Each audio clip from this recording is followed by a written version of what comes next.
लाला लाजपत राय का जीवन परिचय। जन्म 28 फरवरी 1865 ईस्वी में पंजाब के मोगा में हुआ था। पिता का नाम मुंशी राधा कृष्ण आजाद जैन। उन्होंने एक अध्यापक के रूप में कार्य किया था। यह फारसी और उर्दू तथा जैन साहित्य के विद्वान थे। इनका प्रभाव लाला लाजपत राय पर भी पड़ा था। इनकी माता का नाम गुलाब देवी जैन था। इनकी माता एक धार्मिक महिला थी। इन्होंने अपने बच्चों में मजबूत नैतिक मूल्यों को विकसित किया था। दल लाजपत राय गरम दल लाल बाल पाल के प्रमुख नेता थे। लाल लाला लाजपत राय, बाल बाल गंगाधर तिलक, पाल विपिन चंद्र पाल। इन सभी क्रांतिकारियों का मानना था कि हमें आजादी झुककर नहीं, लड़कर लेनी है। धार्मिक मान्यताएं। इनका परिवार जैन धर्म को मानने वाला था तथा जैन परंपरा के अनुसार गरीबों की सेवा में अपना जीवन व्यतीत करते थे। आर्य समाज के साथ संबंध। लाजपत राय ने आर्य गजट का संपादन किया था। इसके अलावा दयानंद एंग्लो विद्यापीठ विद्यालय का प्रचार प्रसार भी किया था। लाला लाजपत राय की प्रारंभिक शिक्षा। लाजपत राय ने अपनी प्रारंभिक शिक्षा government higher secondary school Rewari से प्राप्त की थी, जहां उनके पिता शिक्षक थे। प्रारंभिक शिक्षा प्राप्त करने के बाद लाला लाजपत राय ने लॉ की पढ़ाई के लिए 1880 में लाहौर के गवर्नमेंट कॉलेज में दाखिला लिया था। कॉलेज में रहते हुए वे लाला हंसराज और पंडित गुरुदत्त जैसे देशभक्तों और स्वतंत्रता सेनानियों के संपर्क में आए थे। उन्होंने लाहौर के गवर्नमेंट कॉलेज से कानून की पढ़ाई की और उसके बाद हरियाणा के हिसार में अपनी कानूनी प्रैक्टिस की थी। बचपन से ही उन्हें अपने देश की सेवा करने की इच्छा थी और इसलिए उन्होंने देश को विदेशी शासन से मुक्त कराने का संकल्प लिया था। विवाह। लाला लाजपत राय का विवाह सन 1877 में राधा देवी जैन से हुआ था। अध्ययन के प्रति लगाव। लाजपत राय एक जिज्ञासु पाठक थे और उन्होंने जो कुछ भी पढ़ा वह उनके दिमाग में एक बड़ी छाप छोड़ गया था। वे इटली के क्रांतिकारी नेता ज्यूसेppe मैज़्ज़िनी द्वारा उल्लेखित देशभक्ति और राष्ट्रवाद के आदर्शों से हृदय से प्रभावित थे। मैज़्ज़िनी से प्रभावित होकर लालाजी स्वतंत्रता प्राप्ति के लिए क्रांतिकारी तरीके से प्रभावित हो गए थे। उन्होंने विपिन चंद्र पाल, अरविंद घोष और बाल गंगाधर तिलक जैसे अन्य प्रमुख नेताओं के साथ मिलकर भारतीय राष्ट्रीय कांग्रेस की उदारवादी राजनीति के नकारात्मक पहलुओं को देखना शुरू किया था। कानूनी प्रैक्टिस का त्याग। लालाजी ने अपनी कानून की प्रैक्टिस को त्याग दिया था और अपनी मातृभूमि को ब्रिटिश साम्राज्यवाद के चंगुल से मुक्त कराने के लिए अपना महत्वपूर्ण योगदान दिया था। उन्होंने भारत में ब्रिटिश शासन के अन्यायपूर्ण प्रकृति को स्वतंत्रता संग्राम में पेश किया था। इसके बाद 1914 में ब्रिटेन और 1917 में अमेरिका चले गए थे।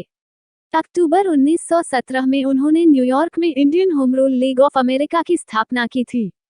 लाला लाजपत राय 1917 से 1920 तक अमेरिका में रहे।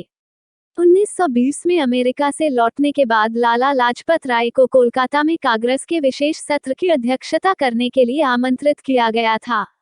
उन्होंने जलियांवाला बाग में हुए नरसंहार के विरोध में पंजाब में अंग्रेजों के खिलाफ उग्र प्रदर्शन किया था। असहयोग आंदोलन में लालाजी का महत्वपूर्ण योगदान। जब महात्मा गांधी जी ने असहयोग आंदोलन शुरू किया था तो लालाजी ने पंजाब में आंदोलन का नेतृत्व किया था। जब गांधी जी ने चोरी चोरा की घटना के कारण आंदोलन को वापस ले लिया था तो लाजपत राय ने इस फैसले की आलोचना की थी। साइमन कमीशन का विरोध। साइमन कमीशन ने 1928 में संवैधानिक सुधारों पर चर्चा करने के उद्देश्य से भारत का दौरा किया था। इस मिशन में केवल ब्रिटिश अधिकारी भी शामिल थे और इसमें कोई भी भारतीय अधिकारी शामिल नहीं थे। इस कारण से भारतीय नेता बहुत नाराज हुए थे। इस कारण से देश विरोध की भावना से भड़क गया था। वो लाजपत राय ने इन विरोधों और प्रदर्शनों में अपनी महत्वपूर्ण भूमिका निभाई थी। लाला लाजपत राय की मृत्यु। 30 अक्टूबर 1928 को लाला लाजपत राय ने लाहौर में साइमन कमीशन के आने का विरोध करने के लिए एक शांतिपूर्ण जुलूस का नेतृत्व किया था। पुलिस अधीक्षक स्कॉट ने अपने पुलिस बल से कार्यकर्ताओं पर लाठीचार्ज करने का आदेश दे दिया था। पुलिस ने विशेष रूप से लाजपत राय जी को अपना निशाना बनाया था। इस कार्रवाई में लाला लाजपत राय जी को कई गंभीर चोट आई थी। इसके बाद 17 नवंबर 1928 को उनकी मृत्यु हो गई थी। उनके अनुयायियों ने ब्रिटिश पर आरोप लगाया था और उनकी मृत्यु का बदला लेने की योजना बनाई थी। लाला लाजपत राय की मृत्यु का बदला। चंद्रशेखर आजाद ने भगत सिंह और अन्य क्रांतिकारियों के साथ मिलकर स्कॉट की मौत की योजना बनाई थी, लेकिन क्रांतिकारियों ने जे.पी. सॉडर्स को स्कॉट समझ लिया था, उसको गोली मार दी थी और लाजपत राय की मृत्यु का बदला ले लिया गया था। लाला लाजपत राय द्वारा लिखित रचनाएं। लाला जी एक प्रमुख स्वतंत्रता सेनानी होने के साथ ही एक लेखक भी थे। उन्होंने अपने जीवन काल में कुछ पुस्तकों की रचना की थी। यंग इंडिया, इंग्लैंडर्स डेबिट to India, the political future of India, unhappy India, the story of my life, आत्मकथा। लाला लाजपत राय के अनमोल वचन। नेता वह है जिसका नेतृत्व प्रभावशाली हो, जो अपने अनुयायियों से सदैव आगे रहता हो, जो साहसी और निर्भीक हो। अतीत को देखते रहना व्यर्थ है, जब तक उस अतीत पर गर्व करने योग्य भविष्य के निर्माण के लिए कार्य न किया जा। पराजय और असफलता कभी कभी विजय की ओर जरूरी कदम होते हैं। पूरी निष्ठा और ईमानदारी के साथ शांतिपूर्ण साधनों से उद्देश्य पूरा करने के प्रयास को ही अहिंसा कहते हैं। देश के प्रति उनका समर्पण, देशभक्ति और राष्ट्रवाद पर उनके विचारों ने लालाजी को एक सम्मानित नेता का दर्जा दिया था। उन्होंने अपनी पीढ़ी के युवाओं को प्रेरित किया और उनके दिलों में देशभक्ति की भावना को जगाया था। चंद्रशेखर आजाद और भगत सिंह जैसे युवा ऐसे ही कुछ उदाहरण हैं जो कि लाल जी के विचारों से प्रेरित होकर अपनी मातृभूमि की स्वतंत्रता के लिए अपना जीवन भारत की स्वतंत्रता के लिए समर्पित कर दिया था।